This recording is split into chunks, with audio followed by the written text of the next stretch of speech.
on RTI media. నమస్కారం, వార్తలకు స్వాగతం. ముందుగా ముఖ్యాంశాలు. మాజీ మంత్రి హరీష్ రావు ప్రెస్ మీట్, పలు అంశాలపై వివరణ.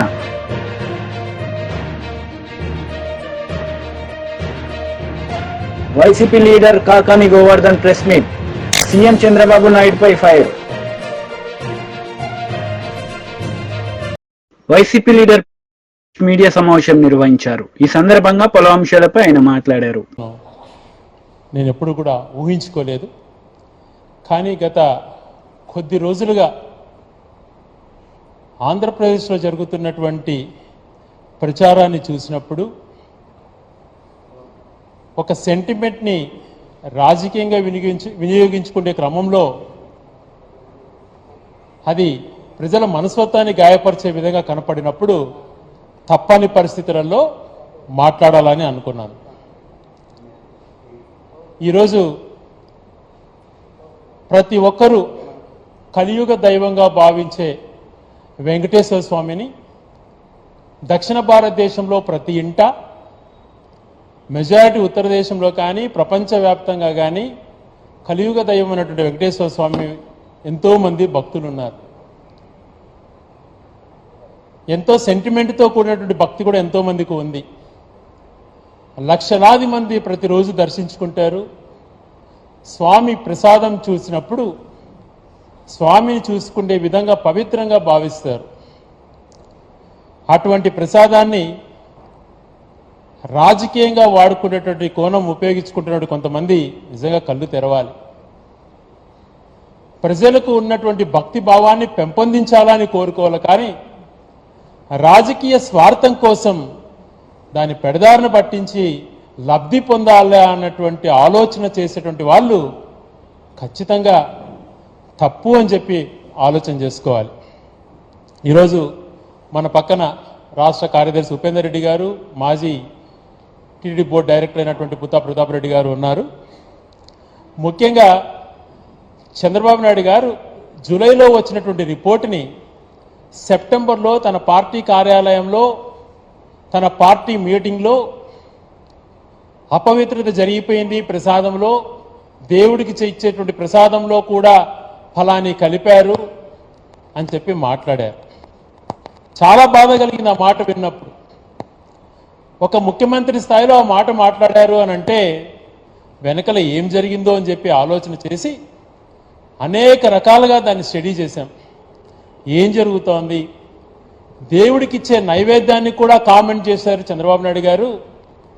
ఇది మంచి పరిణామమా, నిజంగా అలాంటి ఏదైనా జరుగుతుందా అని చెప్పి ఆలోచన చేశాం. ఒక్కొక్క విషయం కనుక్కోవడం జరిగింది. ముఖ్యంగా ఈరోజు ఆరోపణ చేసినటువంటి వాళ్ళు 4 మాటలకు సమాధానం చెప్పాలి. తిరుపతిలో ఒక టెండర్ ప్రక్రియ పెడతారు, 6 నెలలకు ఒకసారి లడ్డు సప్లై చేయమని చెప్పి. దాంట్లో ఒక సర్టిఫైడ్ థింగ్ని చూపించిన తర్వాత ఏదైతే టీటీడీ బోర్డు ఫిక్స్ చేసిందో ఆ సర్టిఫైడ్ చూపించినాక టెండర్లో పాల్గొనాలి. పాల్గొన్న తర్వాత L1 వచ్చిన వాళ్ళకు 65% అని, L2 వచ్చిన వాళ్ళకు 35% అని చెప్పి వర్క్స్ ఇస్తూ వచ్చారు. 2013 నుంచి ఇలాగే జరుగుతోంది. తిరుపతి మాజీ మంత్రి హరీష్ రావు మీడియా సమావేశం నిర్వహించారు. ఈ సందర్భంగా పలు అంశాలపై ఆయన మాట్లాడారు. తీవ్రంగా ఖండిస్తా ఉన్నాం. ఈ రాష్ట్రంలో ప్రజా పాలన కాదు, ఈరోజు గుండా రాజ్యం నడుస్తూ ఉంది. ప్రజల యొక్క హక్కులు పూర్తిగా కాలరాయబడ్డాయి. మొన్న సిద్దిపేటలో నా కార్యాలయం మీద దాడి కావచ్చు, నిన్న హైదరాబాద్లో కౌశిక్ రెడ్డి గారి ఇంటి మీద దాడి కావచ్చు, రాత్రి సునీతా లక్ష్మారెడ్డి గారి ఇంటిపైన దాడి కావచ్చు. అంటే ఒక గుండా రాజ్యం తలపించే విధంగా పాలన కొనసాగుతూ ఉంది. తెలంగాణకున్న మంచి పేరు మంట కలిపి ఇలా బీహార్ లాగా, ఒక రాయలసీమ ఫ్రాక్షనిజం లాగా ఈ రాష్ట్రాన్ని రేవంత్ రెడ్డి గారు నడుపుతా ఉన్నారు. నిన్న సునీతా లక్ష్మారెడ్డి గారి మీద జరిగిన దాడి అది కాంగ్రెస్ నాయకత్వ ప్రోత్సాహంతో జరిగిన దాడి. ఈ నియోజకవర్గ కాంగ్రెస్ నాయకులు కావచ్చు, రేవంత్ రెడ్డి గారు మాట్లాడే మాటలు, ఆయన రెచ్చగొట్టే విధానాల వల్ల జరిగినటువంటి దాడిగానే బీఆర్ఎస్ పార్టీ చూస్తుంది. ఇంట్లో నిన్న ఎమ్మెల్యే గారు లేరు. అర్ధరాత్రి పూట ఇటువైపు అసలు వినాయకుడిని ర్యాలీ తీసే సందర్భం గతంలో ఎప్పుడూ లేదు. ఉద్దేశపూర్వకంగా దాడి చేయాలనేటువంటి సంకల్పంతోనే వాళ్ళు ఇటువైపు ర్యాలీని తీసుకొచ్చి మరి ఇంటి మీద పటాకులు కాల్చడము, ఇంట్లోకి పటాకాయల్ని విసిరేయడము, ఇంట్లో చొరబడి ఇంట్లో ఉన్న పిల్లల మీద దాడి చేయడం జరిగింది. నేను ఇప్పుడే ఎస్పీ గారితో మాట్లాడాను, ఐజీ చంద్రశేఖర్ రెడ్డి గారితో మాట్లాడాను. వెంటనే కాంగ్రెస్ గుండాలను అరెస్ట్ చేయాలని చెప్పి డిమాండ్ చేయడం జరిగింది. వీడియోలు చాలా స్పష్టంగా కనబడతా ఉన్నాయి. రాత్రి అక్కడికి చేరుకున్నటువంటి పోలీస్ హెడ్ కానిస్టేబుల్ వీడియో తీస్తున్నాడు కాంగ్రెస్ గుండాల యొక్క అకృత్యాలను, వాళ్ళు చేస్తున్నటువంటి తప్పుడు పనులను వీడియో తీస్తుంటే ఆ హెడ్ కానిస్టేబుల్ మీద కూడా దాడి చేసి ఆ హెడ్ కానిస్టేబుల్ చేతిలో నుంచి ఫోన్ లాక్కొని హెడ్ కానిస్టేబుల్ నెట్టేస్తే ఆయన జారి కింద పడిపోయింది. మరి ఒక విధులు నిర్వహిస్తున్న పోలీస్ కానిస్టేబుల్ మీద కాంగ్రెస్ గుండాలు దాడి చేస్తే ఆ హెడ్ కానిస్టేబుల్ తో పిటిషన్ తీసుకొని సూమోటో కింద 307 కేసు పెట్టాలి కదా. విధులకు, ప్రభుత్వ ఉద్యోగుల విధులకు ఆటంకం కలిగించే సెక్షన్ కింద క్రిమినల్ కేసులు వాళ్ళ మీద బుక్ చేయాలి కదా. ఎందుకు చేయడం లేదు అని అడుగుతా ఉన్నా. అంటే మీరు ప్రజాస్వామ్యాన్ని రాష్ట్రంలో ఉంచదలుచుకోలేదా? తెలంగాణకున్న మంచి పేరును రేవంత్ రెడ్డి చెడగొడతా ఉన్నారు. ఒకప్పుడు తెలంగాణ పోలీసులు అంటే అద్భుతంగా పనిచేసినారు. పోలీసులు ఒక విషయం గుర్తుపెట్టుకోండి, ఏం రేవంత్ రెడ్డి శాశ్వతం కాదు, ఇక్కడ కాంగ్రెస్ నాయకులు శాశ్వతం కాదు. 10 ఏళ్లు మేము అధికారంలో ఉన్నాం. ఏ ఎమ్మెల్యే ఇంటి మీదనైనా ఈ రాష్ట్రంలో దాడి జరిగిందా? 10 ఏళ్ల మా అధికారంలో ఎప్పుడైనా మేము ఈ రకంగా వ్యవహరించామా? అసలు ఎఫ్ఐఆర్ ఎవరైనా పిటిషన్ ఇస్తే 24 గంటల్లో ఎఫ్ఐఆర్ బుక్ చేయించిన సందర్భాలు ఉన్నాయి. కానీ ఈ ప్రభుత్వంలో పిటిషన్ ఇస్తే ఎఫ్ఐఆర్ చేయరు, ఎఫ్ఐఆర్ చేస్తే దొంగల్ని, గుండాలను అరెస్ట్ చేయరు. నేను ఈ సందర్భంగా మెదక్ ఎస్పీ గారిని హెచ్చరిస్తా ఉన్నా, తక్షణమే గోమారంలో కాంగ్రెస్ గుండాలను వెంటనే అరెస్ట్ చేయాలి. ఆ దాడికి ప్రోత్సహించిన వారి మీద కూడా కేసు నమోదు చేసి వారిని కూడా అరెస్ట్ చేయాలని చెప్పి డిమాండ్ చేస్తా ఉన్నాం. ఎట్టి పరిస్థితుల్లో దీన్ని వదిలిపెట్టాం. అవసరమైతే హ్యూమన్ రైట్స్ కమిషన్ పోతాం, నేషనల్ హ్యూమన్ రైట్స్ కమిషన్ కూడా ఫిర్యాదు చేస్తాం, అవసరమైతే కోర్టు మెట్లెక్కుతాం తప్ప వీళ్ళకి శిక్ష పడేదాకా కూడా వదిలిపెట్టాం. ఇప్పటికే ప్రజలు అసహించుకుంటున్నారు. ఇదేం ప్రజాపాలన, ఇది ప్రజాపాలన కాదు, ఇదంతా కూడా పోలీసు రాజ్యంగా మారిపోయింది, గుండాల రాజ్యంగా మారిపోయింది. దీన్ని చాలా తీవ్రంగా ఖండిస్తా ఉన్నాం. మా ఓపికకు కూడా ఒక హద్దు ఉంటుంది. మరి లేదంటే రేపు ఏం జరుగుతుంది? రాయలసీమ తరహా ఫ్రాక్షన్ రాజకీయాలు తెలంగాణలో మొదలవుతాయి. ఏదో కష్టపడి పోరాడి తెచ్చుకున్న తెలంగాణ, ఉద్యమాలు చేసి తెచ్చుకున్న తెలంగాణ, అభివృద్ధిలో దేశానికి ఆదర్శంగా తయారు చేసుకున్న తెలంగాణ, దీన్ని కాపాడుకోవాలనేటువంటి ప్రేమ మాకుంటది. తెలంగాణతో మాది పేగుబంధం, తెలంగాణ ప్రజలతో మాది పేగుబంధం. మీరేదో అదృష్టం కొద్ది ముఖ్యమంత్రి అయింది, కానీ ఈ తెలంగాణ పరపతిని, పేరును దెబ్బతీయకండి. లా అండ్ ఆర్డర్ మెయింటైన్ చేయండి, తప్పు చేసిన వారిని శిక్షించండి. గోమారం ఘటన మీద ఉన్నత స్థాయి విచారణ జరిపి తక్షణమే వాళ్ళను నాన్ బెయిలబుల్ సెక్షన్స్ పెట్టి అరెస్ట్ చేయాలని చెప్పి మేము డిమాండ్ చేస్తున్నాం. మీరు ఇంట్లో చొరబడి దాడి చేసినారు, రేపు మేము అదే చేస్తే ఏమైతుంది? రాష్ట్రంలో లా అండ్ ఆర్డర్ ఏమైతుంది? ఎవరు దీని వెనుక ఉన్నారు? ముఖ్యమంత్రి గారు కూడా ఆలోచించుకోవాలి. నేను డీజీపీ గారిని కూడా కోరుతున్నా, అది ఒక ఉన్నతమైనటువంటి పదవి. ఆ పదవిలో ఉన్నప్పుడు చట్టబద్ధంగా వ్యవహరించాలి, రూల్స్ కు అనుకూలంగా వ్యవహరించాలి. కానీ చట్టాన్ని ఎవరు కూడా అతీతులు కారు. చట్టాన్ని ఎవరు అతిక్రమించినా కూడా వారు శిక్షార్హులే. అది పార్టీలకు అతీతం, ప్రభుత్వ పార్టీ ప్రతిపక్ష పార్టీ కాదు, వారిని ఎవరినైనా శిక్షించి తీరాల్సిందే. I request the DGP, immediate గా మీరు ఇంటర్వ్యూన్ కాండి, దీని మీద విచారణ జరపండి, ఆ కాంగ్రెస్ గుండాలను అరెస్ట్ చేయండి. పోలీస్ హెడ్ కానిస్టేబుల్ మీద దాడి చేసిన వాళ్లను, ఆ దాడికి ప్రోత్సహించిన వారిని కూడా గుర్తించి వారిని కూడా తక్షణమే అరెస్ట్ చేయాలని బీజేపీ లీడర్ మీడియా సమావేశం నిర్వహించారు. ఈ సందర్భంగా పలు అంశాలపై ఆయన మాట్లాడారు. ఇప్పుడు కూడా ప్రజా సమస్యల్ని ఎప్పటికప్పుడు లేవనెత్తుతూ ఈ రాష్ట్ర ప్రభుత్వం చేసినటువంటి అనేకమైనటువంటి అవినీతి ఆరోపణలను ప్రజల దృష్టికి మీ ద్వారా తీసుకొచ్చిన సంగతి మీకు తెలుసు.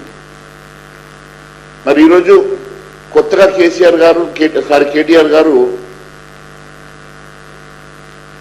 నిన్నటి ప్రెస్ మీట్లో కానీ మొన్నటి ప్రెస్ మీట్లో కానీ భారతీయ జనతా పార్టీ అసలు ఏం చేయనట్టుగా ఆయన ఏదో కొత్తగా ఆరోపణలు చేస్తున్నట్టుగా మాట్లాడుతూ ఉన్నారు.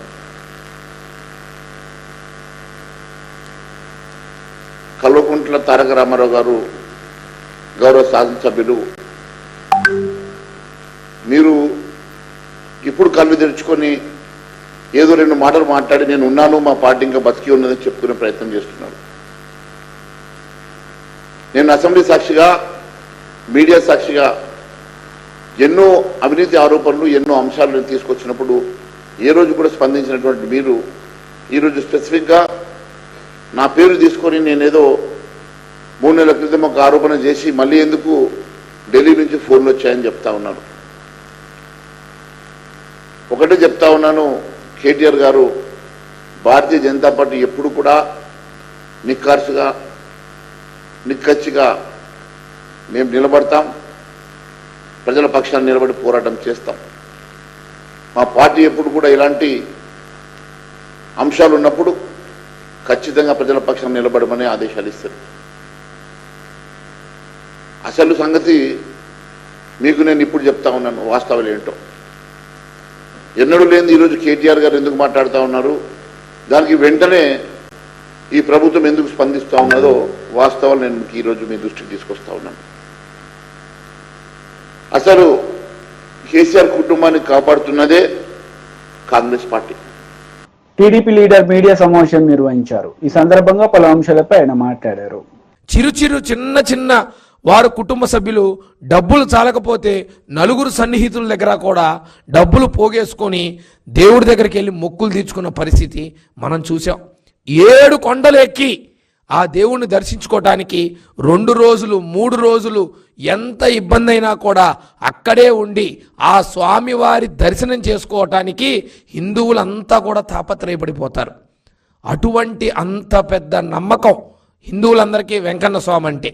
ఆ వెంకన్న స్వామి గుడిలో స్వామివారిని దర్శించుకున్నప్పుడు ఎంత అనుభూతి పొందుతామో, ఆ ఒక్క సెకండ్ అనుభూతి ఎప్పుడైతే పొందుతామో అలాగే తిరుపతి లడ్డూ తిన్నా కూడా అంతే అనుభూతి పొందుతాం. ఎవరైనా తిరుపతి వెళ్తున్నారంటే మేమండి మాకు లడ్డూ తెచ్చిపెట్టండి, ఆ లడ్డూ ప్రసాదం మాకు పంపించండి అని ఇంటి చుపక్కల వాళ్ళు, బంధుమిత్రులు, స్నేహితులు, శ్రేయోభిలాషులు చెప్తారు. మరి అంత పవిత్రత కలిగిన తిరుపతి లడ్డూని ఈరోజు జగన్మోహన్ రెడ్డి గారు చేసిన పనిని తెలుసుకుంటే హిందువులందరూ కూడా బోర్నమని ఏడవాల్సిన పరిస్థితి వచ్చింది. ఎంత దారుణమండి. ఎక్కడైనా సరే ఎవరైనా సరే హిందువుల మనోభావాలతో ఆడుకుంటారా? వెంకన్న స్వామిని దర్శించుకొని లడ్డూ ప్రసాదం తీసుకొని భక్తులకి పంచే హిందువులకి ఇంత కర్మ పట్టిందంటే ఈరోజు జగన్మోహన్ రెడ్డి అనే వ్యక్తిని ఈ రాష్ట్రం నుంచి తరమాల్సిన అవసరం ప్రతి ఒక్కరికి కూడా ఉందని మరోసారి తెలియజేస్తా ఉన్నాం. అసలు ఎక్కడికి వెళ్తుంది ఈ జగన్మోహన్ రెడ్డి అనే వ్యక్తి? ఎవరి కళ్ళల్లో ఆనందం చూడటానికి ఇవన్నీ కూడా చేశాడో తెలియాల్సిన అవసరం ఉంది. అరే పెద్ద పెద్ద సంస్థలు ఇందులో క్వాలిటీ నెయ్యి వాడలేదు, తప్పుడు పదార్థాలు వాడారు అని భారతదేశంలోనే ప్రఖ్యాత చెందిన సంస్థలు చెప్తా ఉంటే జగన్మోహన్ రెడ్డి అనే వ్యక్తి ప్రెస్ మీట్ పెట్టి మావాడు సచ్చీలుడు, మావాడు సూపరు, మావాడు డోపరు అని చెప్పి వాళ్ళ రెడ్డి మిత్రులకి సర్టిఫికెట్ ఇచ్చే ప్రయత్నం చేస్తా ఉన్నాడు. ఎవరు అడిగారు నీ సర్టిఫికెట్? అసలు ఏం జరిగిందో చెప్పాలి కదా, ఎలా జరిగిందో తెలియజేయాలి కదా, భక్తుల మనోభావాలు ఏంటో తెలుసుకోవాలి కదా. నువ్వు చెప్పినంత ఈజీయా నీ నలుగురు మీడియా సంస్థలకు సంబంధించిన వ్యక్తుల్ని కూర్చోబెట్టుకొని నువ్వు ఏది పడితే అది మాట్లాడేసేస్తే అయిపోయింది అనుకున్నావా జగన్మోహన్ రెడ్డి? ఏ రోజైనా సరే హిందువుల మనోభావాలు నీకు తెలుసా? ఎప్పుడైనా సరే నువ్వు కుటుంబ సమేతంగా వెళ్ళి ఆ వెంకన్న స్వామిని దర్శించుకున్నావా? ఏ గుడికైనా సరే నువ్వు మీ ఆవిడని తీసుకొని గుడికి వెళ్ళావా? ఎప్పుడైనా సరే వెంకన్న స్వామి సెట్ ఇంట్లో వేయించుకున్న మూర్ఖుడివి నువ్వు. ఈరోజు నువ్వు తిరుపతి గురించి మాట్లాడతావా? తిరుపతిలో ఇంత పరిస్థితి జరుగుతూ ఉంటే మీ చైర్మన్లు ఏం చేశారు? ఎవరిని ఎవరు పెట్టింది? 2 అన్యమతస్తుల్ని నువ్వు చైర్మన్లుగా నియమించి నీ హయాంలో తిరుపతిని అపవిత్రం చేస్తూ ఇష్టం వచ్చినట్టు నిర్ణయాలు తీసుకుంటూ ఒంటెద్దు పోకడతో వెళ్ళి ఈరోజు హిందువుల మనోభావాలతో ఆడుకొని ఈరోజు నువ్వు మళ్ళీ మాట్లాడటానికి ముందుకొచ్చావంటే సిగ్గుండాలి జగన్మోహన్ రెడ్డి. ప్రజలు నిన్ను నమ్మి ఒకప్పుడు తీసుకొచ్చి సింహాసనం మీద కూర్చోబెడితే నువ్వు మరొకసారి రుజువు చేశావు. కుక్కను తీసుకొచ్చి సింహాసనం మీద కూర్చోబెట్టినా కుక్క తోక వంకరే అని నీ బుద్ధి చూపించావు. నీ బుద్ధి ప్రజలకు ఆ రోజు చూపించావు. ఈరోజు ప్రతి అంశం కూడా బయటకు వస్తూ ఉంది. నువ్వు చేసిన పనులన్నీ కూడా ప్రజలకు తెలిసిపోతా ఉన్నాయి. దీన్ని ఎటువంటి పరిస్థితుల్లో ఎవరు కూడా చూస్తూ వదలం. హైకోర్టులో పిల్లేసావు. ఎందుకు హైకోర్టు వాళ్ళు ఇవాళ బుధవారం రోజు సోమవారం రోజు ఎఫిడవిట్ ఫైల్ చేయమంటే ఎందుకు ఫైల్ చేయలేదు? నువ్వు దాని మీద ఎందుకు సమాధానం చెప్పట్లేదు? రిపోర్ట్ల గురించి ఎందుకు మాట్లాడట్లేదు? జరిగిన కల్తీ గురించి ఎందుకు సమాధానం చెప్పలేకపోతున్నావు? నీ హయాంలో ఎన్ని దేవాలయాల మీద దాడులు జరిగినాయో తెలుసా? ఎన్ని హిందువుల మనోభావాలు దెబ్బతిన్నాయో తెలుసా? హిందూ అనేవాడిని లేకుండా చేయాలని నువ్వు చేసిన ప్రయత్నం హిందువులందరికీ తెలియదు అనుకున్నావా? సనాతన ధర్మాన్ని కాపాడుతూ దేవుడి మీద నమ్మకంతో అందరం కూడా ముందుకెళ్తా ఉన్నాం. అటువంటిది నీ 5 సంవత్సరాల కాలంలో వైసీపీ లీడర్ మీడియా సమావేశం నిర్వహించారు. ఈ సందర్భంగా పలు అంశాలపై ఆయన మాట్లాడారు. వాస్తవాలు వెలుగులోకి చూస్తాయి. ఆ విధంగా కాకుండా ఏ విధంగా అయితే తిరుమల తిరుపతి దేవస్థానం ఈవుగా ఉన్నటువంటి శ్యామలరావుని కీలుబొమ్మలాగా నీ చేతిలో పెట్టుకుని వాడిస్తూ రోజుకొక మాటతో దర్యాప్తు చేసి ఆ దర్యాప్తు ద్వారా నువ్వు లేనిపోయినటువంటి నీ అబద్ధాలు నీ నోటుకుండా వచ్చేటువంటి మాటల్ని అధికారుల నోటుకుండా చెప్పించి నిజం చేయాలనేటువంటి ఒక దుర్మార్గమైనటువంటి ప్రక్రియ. ఒక మాట మాట్లాడావు, అనిమల్ ఫ్యాట్ ఉందని చెప్పి మాట్లాడావు. ఈవో గారు ఏం చెప్పాడు? దాంట్లో వెజిటబుల్ ఫ్యాట్ ఉన్నట్టుగా కనుక్కున్నాం, డాల్డా వనస్పతిలో ఉండేటువంటి విధంగా ఉన్నాయి అని చెప్పి లేనటువంటి అబద్ధాన్ని నిజం చేసేటువంటి ప్రయత్నం చేస్తే మరలా నువ్వు బలవంతం చేస్తే ఏ నోటుకుండా అయితే ఈవో అనేటువంటి వ్యక్తి ఈరోజు ఇదంతా వెజిటబుల్ ఫ్యాట్ అన్నటువంటి మాట్లాడినటువంటి ఆ వ్యక్తి చేత మరలా ఎనిమల్ ఫ్యాట్ అని చెప్పి మాట్లాడింది. ఈరోజు మా దగ్గర ఆధారాలు అన్నీ ఉన్నాయి. ఎవరు ఇస్తాం? 2014 నుంచి 19 మధ్య ఏం జరిగింది, 2019, 24 తర్వాత ఏం జరిగింది, మరలా నువ్వు ముఖ్యమంత్రి అయిన తర్వాత ఎవరెవరు ఎంతెంత నెయ్యి ఏ స్థాయిలో తిరుమల తిరుపతి దేవస్థానానికి పంపించారో చంద్రబాబు నాయుడు మర్చిపోయినాడేమో అల్జిమర్స్ తో. చంద్రబాబు నాయుడు కూడా ఒక కాపీ కావాలంటే పంపిస్తాం. ఎందుకంటే చంద్రబాబు నాయుడికి ఇతర ప్రభుత్వాల మీద ఆరోపణలు తప్ప తన ప్రభుత్వం చేసినటువంటి దోషాలు ఎప్పుడు కనిపించేటువంటి పరిస్థితి ఉండదు. కాబట్టి జూన్ మొదటి వారంలో వాళ్ళకి సంబంధించినటువంటి దాంట్లో మొదలు పెట్టిందని మేము చెప్పడం కాదు, సాక్షాత్తు చంద్రబాబు నోటుకుండా చంద్రబాబు నాయుడే చెప్పాడు. జూన్ మొదటి వారంలో అని చెప్తే ఈ వ్యవహారం అంతా జూలైలో కనిపెట్టారు. ఈరోజు తిరుమలకి సంబంధించి ఒక ల్యాబ్ ఉందా లేదా, ఆ ల్యాబ్లో టెస్టులు చేస్తామా లేదా, నెయ్యి మీద 2015వ సంవత్సరంలో నెయ్యి గురించి ఆరోపణలు వచ్చాయి. బహుశా చాలా మంది పత్రికల్లో కూడా వచ్చాయి, ప్రధానమైనటువంటి పత్రికలు కూడా రాశాయి. ఆ రోజు అంటే టీటీడీ ల్యాబ్లోనే మేము 3 టెస్టులు చేస్తాం రోజు. చేసిన తర్వాత దీంట్లో అడల్టరేషన్ ఉందా లేదా, కల్తీ జరిగిందా లేదా అనేటువంటిది నిర్ధారించుకున్న తర్వాతనే ఆ వాహనం పోర్టుకు వెళ్తుంది. తిరుపతిలో అసలు ల్యాబ్లే లేవన్నట్టుగా మాట్లాడుతున్నాం. ఆ రోజు నువ్వు అధికారంలో ఉన్నప్పుడు మీ అధికారులు చెప్పినటువంటి దానికి భిన్నంగా ఈ రోజు నువ్వు మాట్లాడుతున్నావు అంటేనే నీకు దురుద్దేశం ఉంది అని చెప్పని స్పష్టంగా అర్థమైపోయింది. సరేనంటున్నావా? నువ్వు 4 సంవత్సరాల్లో ఎలాంటి నెయ్యి వాడారు, ఎట్ట నెయ్యిని వాడారు అనేటువంటి దాని మీద నువ్వు స్పష్టత ఇవ్వగలవా ఈరోజు? ఎందుకంటే ఇది ఒక నిరంతరం కొనసాగేటువంటి ప్రక్రియ. వచ్చేటువంటి ప్రతి వస్తువు ఒక నెయ్యనే కాదు, అనేక రకాలైనటువంటి స్వామివారి కైంకర్యానికి వాడేటువంటివి కానీ, స్వామివారి ప్రసాదాలకు వాడేటువంటివి కానీ, స్వామివారి నివేదనకి సంబంధించినటువంటి వాటిలో వాడేటువంటివి కానీ అనేక రకాల ద్రాక్ష కావచ్చు, అనేక రకాలైనటువంటి పప్పులు కావచ్చు, బియ్యం కావచ్చు, ఇవన్నీ కూడా ప్రతి దాని మీద కూడా ఈరోజు పరీక్షించి లోపలికి పంపించేది. ఏమయ్యా నువ్వు ఉన్నప్పుడు ఇవి జరగలేదంటే నమ్మకం మీద జరిగింది అంటారు. అంటే చంద్రబాబు నాయుడు అత్యంత విశ్వాసమైనటువంటి నమ్మకానికి ప్రతీక అని చెప్పి నువ్వు చెప్పదలుచుకున్నావా? నీ మీద నమ్మకంతో జరిగింది, ఆ రోజు నేను ఉన్నాను కాబట్టి జరిగింది అని చెప్పడానికి. ఓసారి ఏమంటావు, అప్పుడేదో జరిగిపోయింది, దాని గురించి దేనికి, ఇప్పుడు జరిగిన దాని గురించి మాట్లాడదాం అని చెప్పాను. అంటే నువ్వు ఎప్పుడైనా నువ్వు చెప్పాల్సింది తెలిసి ఆ పొరపాటు మీద చర్యలు తీసుకోవాల్సినటువంటి అవసరం ఉంది. ఈరోజు స్పష్టంగా నేను పదే మిమ్మల్ని అడిగేది, భక్తుల మనోభావాన్ని గాయపరిచింది నువ్వు. ఈరోజు కల్తీ నెయ్యి ద్వారా ఈ ప్రసాదం చేశారు కాబట్టి ఈ ప్రసాదం భక్తులు స్వీకరించారు, ఇదిగో ఈ ప్రసాదంలో ఈ అవశేషాలు ఉన్నాయి, ఇవి భక్తుల మనోభావాన్ని గాయపరిచాయని చెప్పి రుజువు చేయగలం. కల్తీ నెయ్యి వచ్చింది, ఆ నెయ్యిని వాడారా అంటే ఒకవేళ వాడుంటే నీదే తప్పు. జూన్లో నువ్వు ముఖ్యమంత్రిగా ఉన్నావు, నీ ప్రభుత్వం ముఖ్యమంత్రిగా ఉంది. ఒకవేళ దాన్ని వాడి ఉంటే చంద్రబాబు నాయుడు తీవ్రమైనటువంటి అసలు ప్రసాదాన్ని గురించి, ప్రసాదంలో ఉన్నటువంటి దాని గురించి మాట్లాడకుండా వచ్చి రిజెక్ట్ అయినటువంటి ట్యాంకర్ గురించి మాట్లాడి దాని ఏదో లేనిపోయినటువంటివన్నీ సృష్టించి నీ మాటల వల్ల ఎంతమంది భక్తుల మనోభావాలు గాయపడుతున్నాయనేటువంటిది 5వ తేదీ నుంచి ఏదైతే ఉన్నాయో వాళ్ళు నెయ్యి సప్లై చేస్తే జూలై 7వ తేదీ ఇవన్నీ విషయాలన్నీ బయటకు వచ్చాయని నువ్వు మాట్లాడుతున్నావు. అయితే నీ హయాంలో సంబంధించినటువంటి, నీ హయాంలో జరిగినటువంటి వాటి మీద ఏమాత్రం నిజంగా ఏదైనా జరగరాంది జరిగి ఉంటే ఆ రోజు అవశేషాలు కనుక్కున్న తర్వాత, లేదా నీకు సంబంధించినటువంటి సిబ్బంది ఎవడన్నా సరే పొరపాటు చేసి తప్పులుండే యానిమల్ పార్ట్ తీవ్రమైనటువంటి దోషానికి నువ్వు పాల్పడ్డట్లే. కాబట్టి నీ ప్రభుత్వ హయాంలో వచ్చినటువంటి దాన్ని ఎప్పుడో జూన్లో ప్రారంభమైతే జూలైలో వస్తే దాన్ని సెప్టెంబర్లో నువ్వు మాట్లాడుతున్నావంటేనే దీంట్లో ఒక కుట్రకోణం దాగి ఉందనేటువంటిది స్పష్ట. ఆయనేమో నేను ప్రాయశ్చిత్త దీక్ష అన్నాడు. దేనికి? నువ్వు. వార్తలు ముగించే ముందు ముఖ్యాంశాలు మరోసారి. మాజీ మంత్రి హరీష్ రావు ప్రెస్ మీట్, పలు అంశాలపై వివరణ.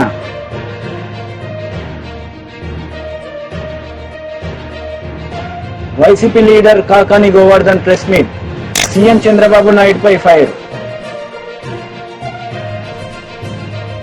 ఈ వార్తలు ఇంతటితో సమాప్తం. తిరిగి ప్రసారమయ్యే వార్తల్లో మళ్ళీ కలుద్దాం. అంతవరకు సెలవు. నమస్తే.